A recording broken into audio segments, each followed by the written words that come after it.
Assalamualaikum warahmatullahi wabarakatuh. My name is Firdaus Fahmie bin Mashudi and I am from class del M6F.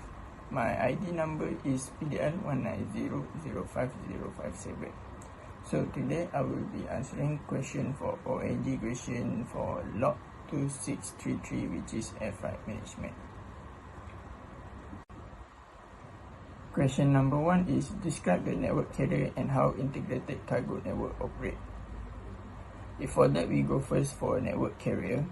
So network carrier operates a network of scheduled air services to and from their main or secondary hub. These hubs are located in their nation of registration to fully optimize the amount of traffic rights available to them. It also defined as carrier that transit from one airport to another airport to arrive at the destination. Network carrier usually operate passenger and cargo that can be carried between any 2 points on their network using single or multiple flights. The majority of network carrier are used a major hub airport to book short and long haul flights, with as often as possibly linking with one another without excessively long connection times. Next, we go to the integrated cargo network.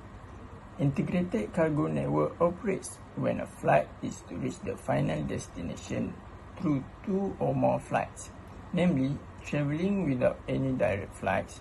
For example, Malaysia Airlines flights from Kuala Lumpur International Airport to Mecca, Saudi Arabia.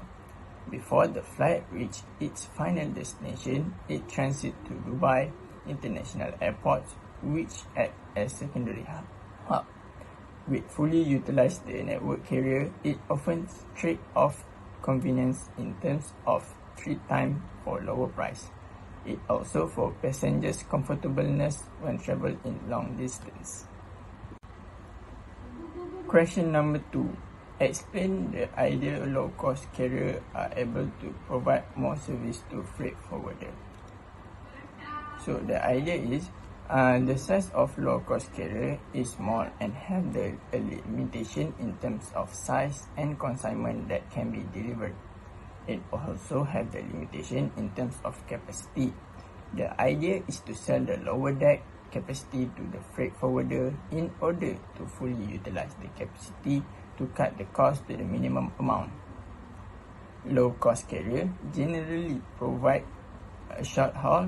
In the meantime, they are able to offer their services to the freight forwarder who want to make a small shipment that only need short destination. Next, the idea is to reduce the rate of small shipment that are going to be used by the freight forwarder. Freight forwarder will fully commit in their duty to fill the capacity of the space with the rate that have been offered to them. Furthermore, the idea is low-cost carrier can also offer the consolidation services. Freight forwarder can ship any size of shipment and any type of goods that are suitable to bring in the low-cost carrier and consolidate with other freight forwarders to fill the capacity. And last but not least, the idea is to improve efficiency of the security and system to smooth the process and can deliver the shipment on time based on customer demand at the right place to the freight forwarder. Question number 3. From your understanding, describe any Etihad cargo product that has managed to encourage more shippers to use air freight in their logistic process. So, I choose product Fahmie Life for the Etihad cargo shipment. So Fahmie Life is one of the product that Etihad Cargo used to encourage more shippers use their air service. As the first carrier in Middle East to be awarded in IATA's Center for Excellence for Independent Validators certification in pharmaceutical logistics, Etihad also has prepared a perfect equipment for the pharmaceutical freight delivery with a temperature control, storage and cargo hold temperature devices in the aircraft. Moreover, with a trained experienced ground handling staff can encourage more shipper to use their service product, as it will enhance their reliability for the freight delivery. Besides, if their clients has a problem and question, Etihad Cargo has already formed a dedicated pharmaceutical customer service team to provide customer service 24 hours. Apart from that, in this pandemic of COVID-19 era, this product serviced by Etihad Cargo is more connected to the vaccination process delivery, which will play a vital role for the global distribution process. By getting an approval by General Civil Aviation Authority, which is GCAA, on expanding dry ice carrying capabilities for the vaccination delivery across its Boeing Dreamliner, which is Boeing 777 fleet. It can smoothly serve the global demand for swift and secure COVID-19 vaccine shipment by using its outstanding pharmaceutical logistic expertise, healthcare service, PharmaLife. They are available at 44 stations across all the world. Question number 4. The issue in air cargo capacity is when traffic begins to pick up, freight rate can move up again quite rapidly as shortage of capacity appear on some routes. Give your opinion in the recovery process of gaining back air freight demand. My opinion to gaining back the process of air freight demand is the first one is air freight forwarder must act quickly to increase sales and differentiate themselves from competitors. Regardless of freight forwarding company size or global reach, many other factors can help it become more popular with customers. A successful business means you are able to attract and convert your target market into customer through factors the higher demand. The great market will grow.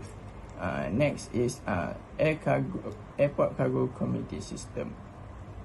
Basically, an airport cargo community system is a digital information platform that cuts down on paperwork and duplicated data that allows our community's members to interface seamlessly. By enabling all the parties involved in the transportation cargo to communicate electronically with each other, it can help improve cargo movement, reduce overall logistic costs, and improve supply chain planning and reduce duplicated work. Next is improve communication. Improve communication and focus on the core roads. Defining optimal customer communication channel is a critical to plan a cargo capacity. Counting with basic information such as consignment details and readiness of freight for pickup as early as possible enables the decision makers to efficiently prepare their shipment.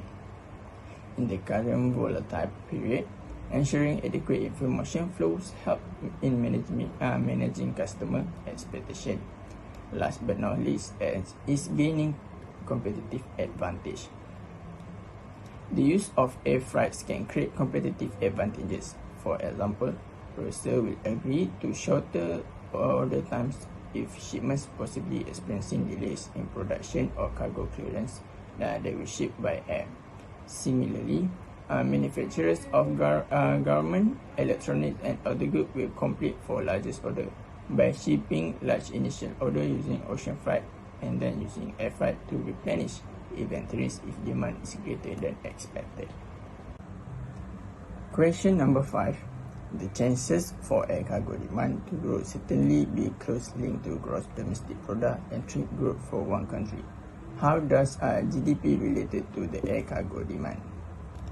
So before we go, I will explain the growth. What is GDP? GDP is the gross domestic product. It is an indicator of a country's economic production. Countries with higher GDPs produce a greater amount of goods and services and have a higher standard of living in general. As a result, many people and political leaders regard GDP growth as significant indicator of national progress. Often using the term of GDP growth and economic growth interchangeably. However, due to numerous limitations, many economists argue that GDP cannot be used as metric for overall economic success, let alone the success of society as a whole. GDP data, which is widely accepted as an indicator of a country's economic growth, is one of the most important factors influencing air cargo demand. For a long time, the relationship between air cargo and GDP has been known in the air transport industry. The expansion of global air cargo transportation and the expansion of the economy are moving in tandem. Trades rise as the economy grows, and increased trade has a beneficial impact on cargo traffic between countries. Inflation data, which is the primary determinant of the price of goods and services, is another important factor influencing economic growth and air transport demand. As is well understood, when the inflation rate rises, the price of good rises, and when it falls, the price of good falls. Person and company wages are being eroded as a result of the high inflation rate. Air transport demand is also decreasing as a result of the country's declining income levels. At the same time, it is expected that operating demand will suffer as the overall cost of air transportation enterprise rise in tandem with inflation. Inflation figures from around the world support this between 1990 and 2018. The inflation rate fell by roughly 70%. During the same time span, FTK data, which is an indicator of air cargo demand, increased threefold. In this context, it is critical to investigate the relationship between air cargo demand and inflation data, which is one of the macroeconomic variables. So that's all from me. Thank you.